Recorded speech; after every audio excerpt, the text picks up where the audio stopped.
সামাজিক যোগাযোগ মাধ্যম সহ কিছু দালাল মিডিয়াতে জাতীয় নাগরিক পার্টির নেতাকর্মী সম্পর্কে বিভিন্ন প্রোপাগান্ডা দেওয়া হয়, মিথ্যা তথ্য প্রচার করা হয়, সোশ্যাল মিডিয়াতে নানা গুজব এবং প্রোপাগান্ডা ছড়ানো হয়। যারা চায় না যে একটি নতুন রাজনৈতিক শক্তির উত্থান ঘটুক, তারা পরিকল্পিতভাবে এই গোষ্ঠীগুলো আমাদের বিরুদ্ধে অপপ্রচার চালাচ্ছে। তারা যাতে এই বিষয়ে সচেতন হয় এবং সামাজিক যোগাযোগ মাধ্যমে যাতে সেই সমন্বিত নেটওয়ার্ক জাতীয় নাগরিক পার্টি তৈরি করে। আমরা বলেছি যে দুর্নীতি বাংলাদেশের অন্যতম একটি সমস্যা। জুলাই গণ অভ্যুত্থানের পরে অন্তর্বর্তী সরকার থেকে আমাদের প্রত্যাশা ছিল যে দুর্নীতি দূর হবে, কিন্তু আমরা যতই সরকারের দিন পার হয়েছে দুর্নীতি আরো জেঁকে বসেছে। ফলে দুর্নীতির বিরুদ্ধে জাতীয় নাগরিক পার্টি যাতে সামাজিক প্রতিরোধ গড়ে তুলে, সামাজিক আন্দোলন গড়ে তুলে, প্রত্যেকটা এলাকায় প্রত্যেকটা ইউনিয়নে উপজেলায় যে দুর্নীতি নতুন করে শুরু হয়েছে সেই দুর্নীতির বিরুদ্ধে যাতে তারা জনগণকে সচেতন করে এবং ঐক্যবদ্ধ করে। ফলে এই দুর্নীতি এবং মাফিয়াতন্ত্রের বিরুদ্ধে আমাদের এই লড়াই চলমান থাকবে এবং নতুন বন্দোবস্তের প্রতিষ্ঠার জন্য, নতুন সংবিধানের জন্য জাতীয় নাগরিক পার্টি আগামী দিনে যে কর্মসূচি নিবে, আমরা জুলাই পদযাত্রা যেরকম জেলা ভিত্তিক, জেলা সদর ভিত্তিক কর্মসূচি নিয়েছিলাম, এবার আমরা বলেছি আমরা উপজেলা ভিত্তিক কর্মসূচি নিব। আমরা প্রত্যেকটা উপজেলায় যাব। আমি বুঝি নির্মাণের শিল্প, সালাম স্টিল বোঝে ডিউরেবিলিটি। সালাম স্টিল, মোস্ট ডিউরেবল স্টিল।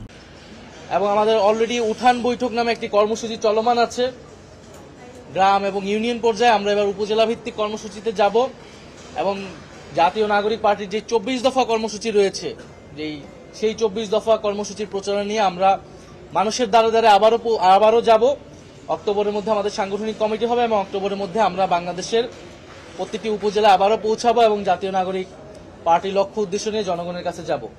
সাম্প্রতিক যে আন্দোলন এবং রাজনৈতিক জোট বা একীভূত হওয়া নিয়ে বিষয়, সেই বিষয়ে আমরা স্পষ্ট করেছি জাতীয় নাগরিক পার্টি তার লক্ষ্য উদ্দেশ্য নিয়েই এগোবে।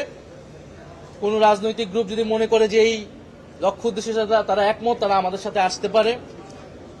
এবং যেহেতু আমরা জামাত ইসলামের নেতৃত্বে যে আন্দোলনটা হচ্ছে যুগপৎ আন্দোলন, সেই আন্দোলনের সাথে জাতীয় নাগরিক পার্টি নাই, অংশগ্রহণ করছে না। কারণ নিম্নকক্ষে আমরা পিআর চাই না, নিম্নকক্ষের পিআরের বিরুদ্ধে আমরা অবস্থান নিয়েছি। আমরা শুধু উচ্চকক্ষে পিআর এবং একটা জবাবদিহিতার জন্য একটি কার্যকর উচ্চকক্ষ চাচ্ছি।